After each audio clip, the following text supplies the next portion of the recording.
আসসালামু আলাইকুম। প্রাইম টিউটরসের আরেকটি নতুন ক্লাসে তোমাদের সবাইকে স্বাগতম। আজকের ক্লাসে আমরা জানার চেষ্টা করব বর্গমূল বা স্কয়ার রুট কি জিনিস এবং একটা স্কয়ার রুটের মধ্যে কেন কোনো নেগেটিভ নাম্বার লেখা যায় না। চলো দেখা যাক। প্রথমে আমরা দেখি বর্গমূল আসলে কি। তো এই জিনিসটা বোঝার জন্য আমরা এখানে দুইটা সংখ্যা নিয়েছি স্যাম্পল হিসেবে। এটা হচ্ছে 25 আর একটা হচ্ছে 16। এই দুইটা সংখ্যার আমরা বর্গমূল যদি করি তাহলে 25 এর ক্ষেত্রে পাই +5 অথবা -5 আর 16 এর ক্ষেত্রে পাওয়া যায় হচ্ছে +4 অথবা -4। তো আমরা একটু বোঝার চেষ্টা করব এই যে +5 এবং -5 পাওয়া যায় এই জিনিসটা আসলে কি মিন করে। তো বর্গমূল ব্যাপারটা হচ্ছে একটা সংখ্যাকে বর্গমূল করলে যে সংখ্যাটা পাওয়া যাবে উত্তর হিসেবে সেই সংখ্যাটা এমন সংখ্যা হতে হবে যে সংখ্যা নিজের সাথে নিজে দুইবার গুণ হলে আবার এই বর্গমূলের ভিতরে যে সংখ্যাটা ছিল সেই সংখ্যাটা অর্থাৎ মূল সংখ্যাটা ফিরে আসবে। মানে এখানে যে 25 কে রুট করে আমরা +5 অথবা -5 পাইছি, এই +5 যদি নিজের সাথে নিজে গুণ হয় অথবা -5 যদি নিজের সাথে নিজে গুণ হয় তাহলে কিন্তু 25 ফিরে আসতে হবে। দেখি আমরা একটু হয় কিনা। তো এখানে আছে +5, তাহলে 5 নিলাম ইনটু আবার 5 নিজের সাথে নিজে গুণ হতে হবে। তাহলে 5 আর 5 গুণ করে দিলে কিন্তু আমরা 25 পেয়ে যাচ্ছি। সুতরাং √25 এর উত্তর কিন্তু +5 হতে পারে, কোনো সমস্যা নাই।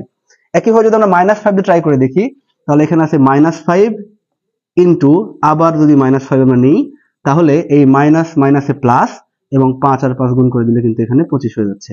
সুতরাং -5 এবং -5 কিন্তু পরস্পরের মধ্যে গুণ হলেও কিন্তু 25 পাওয়া যায়। সুতরাং যেহেতু 25 কে আমরা এই একই সংখ্যার গুণফল হিসেবে 5 গুণ 5ও লিখতে পারি আবার -5 গুণ -5ও লিখতে পারি।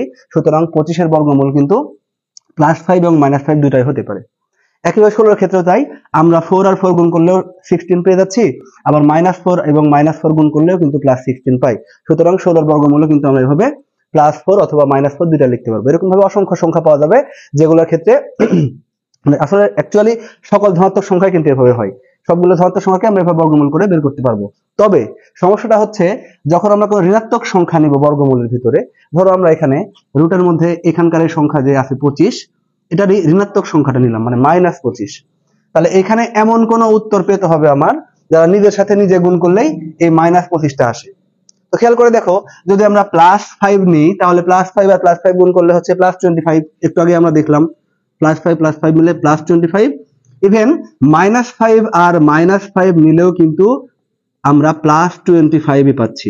তাহলে যেহেতু +5 মিলেও +25 আবার -5 গুণ করলেও -25 না হয়ে +25 হচ্ছে।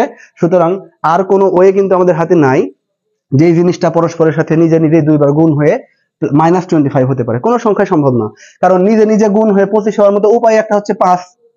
আবার আমাদের লগে -25, তাহলে -25 পেতে হলে এখানে এমন কোনো কাজ করতে হবে যেন এখানে -25টা আসে। তাহলে এখানে উপায় একটাই যে দুইটা 5-এর মধ্যে একটা 5কে নেগেটিভ নিতে হবে। অর্থাৎ আমরা এইভাবে লিখতে পারি -5 × 5 সমান হচ্ছে -25। আমরা যে এখানে -5 এবং 5 গুণ করে -25 পেলাম, তাহলে কিন্তু এখানে আমরা বলতে পারছি না যে এখানে একই সংখ্যা পরস্পর গুণ হয়ে -25 হয়েছে, কারণ -5 এবং +5 দুইটা হচ্ছে সম্পূর্ণ ভিন্ন সংখ্যা। তাহলে যদি আমরা এখানে -25 এর বর্গমূল করি তাহলে কিন্তু উত্তর হিসেবে -5 কে লিখতে পারছি না, +5 কে লিখতে পারছি না। এভাবে যত ঋণাত্মক সংখ্যা আছে কোন সংখ্যার ক্ষেত্রে কিন্তু আমরা এরকম কোনো সংখ্যা নিয়ে আসতে পারবো না যে নিজের সাথে নিজে গুণ হয়ে ওই ঋণাত্মক সংখ্যাটা আসবে। এই কারণে আমরা আসলে বর্গমূলের ভিতরে বা স্কয়ার রুটের ভিতরে কোনো নেগেটিভ নাম্বার নিতে পারি না।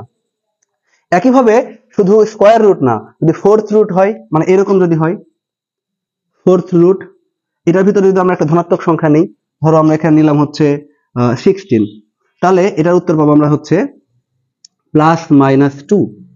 তার মানে কি যে এইখানে ফোর্থ রুট দ্বারা বোঝায় যে এইখানে আমরা যদি এই 2 কে নিজের সাথে নিজে 4 বার গুণ করে দিই, অর্থাৎ 2 গুণ 2 গুণ 2 গুণ 2, তাহলে পাবো 16। আবার এই যে -2 আসছে, এই -2 ইনটু -2 ইনটু -2 ইনটু -2 এরকম করে যদি আমরা নিই তাও কিন্তু এগুলো সবগুলা গুণ করলে মাইনাস মাইনাসে প্লাস, প্লাস মাইনাসে মাইনাস, মাইনাস মাইনাসে আবার প্লাস, এবং 2 দুগুণে 4, 4 দুগুণে 8, 8 দুগুণে 16। সুতরাং আমরা 16 যদি ফোর্থ রুট বের করি তাহলে কিন্তু এখানে +-2 পাওয়া যাচ্ছে। অর্থাৎ নিজের সাথে নিজেই +2 এবং -2 উভয় সংখ্যাই কিন্তু গুণ করলে আমরা এখানে 16 পাচ্ছি। কিন্তু যদি আমরা এখানে -16 নিতাম তাহলে কিন্তু কোনোভাবে এখানে +2 নেওয়া যাবে না, -2 নেওয়া যাবে না। +2 নিয়ে দেখলাম এখানে 16 আসে, আবার -2 নিয়ে দেখলাম আমরা এখানে হচ্ছে 16ই পাচ্ছি। সুতরাং কোনোভাবে এমন কোনো সংখ্যা বের করা সম্ভব না যে নিজের সাথে নিজে 4 বার গুণ হওয়ার পরে এখানে -16 আসবে। অর্থাৎ ফোর্থ রুটের বেলাতেও কিন্তু আমরা কোনোভাবেই কোনো নেগেটিভ নাম্বার এর ভিতরে নিতে পারবো না।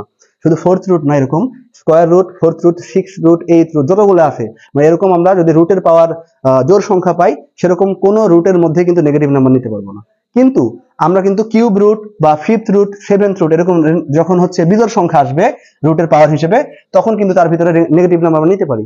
যেমন দেখো, এখানে যদি আমরা এরকম নিই কিউব রুট অফ -27, এটা কিন্তু বের করা সম্ভব। কিভাবে দেখো, যদি আমরা এটার উত্তর হিসেবে -3 লিখি তাহলে কিন্তু ভুল হবে না, কারণ কিউব রুটের উত্তর এমন একটা সংখ্যা আসবে যে সংখ্যা নিজের সাথে নিজে 3 বার গুণ করার ফলে এখানে -27 আসার কথা। তো আমরা ট্রাই করে দেখি, এই যে -3 ইন্টু -3 ইন্টু -3, এই তিনটা যদি আমরা গুণ করি তাহলে এখানে মাইনাস মাইনাসে প্লাস, আর প্লাস মাইনাসে পাচ্ছি মাইনাস, 3 3 9 এবং 3 9 হচ্ছে এখানে 27। সুতরাং এই -3 তার নিজের সাথে নিজে যদি 3 বার গুণ হয় তাহলে কিন্তু -27 নিয়ে আসতে পারছি। অর্থাৎ কিউব রুটের মধ্যে কিন্তু আমরা নেগেটিভ সংখ্যা নিতে পারি।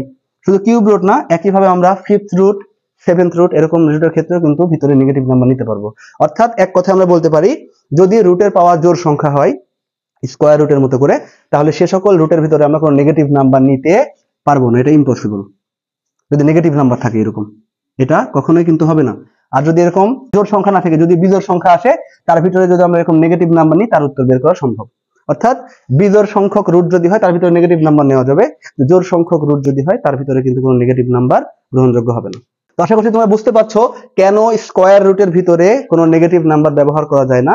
একইভাবে কিউব রুটের ব্যাপারটাও ক্লিয়ার করা হলো এবং সকল জোড় সংখ্যক রুট এবং বিজোড় সংখ্যক রুট ক্লিয়ার করা হয়েছে। এরকম আরো ভিডিও যদি দেখতে চাও তাহলে আমাদের পেজ এবং চ্যানেলে ফলো এবং সাবস্ক্রাইব করে কানেক্টেড থাকো।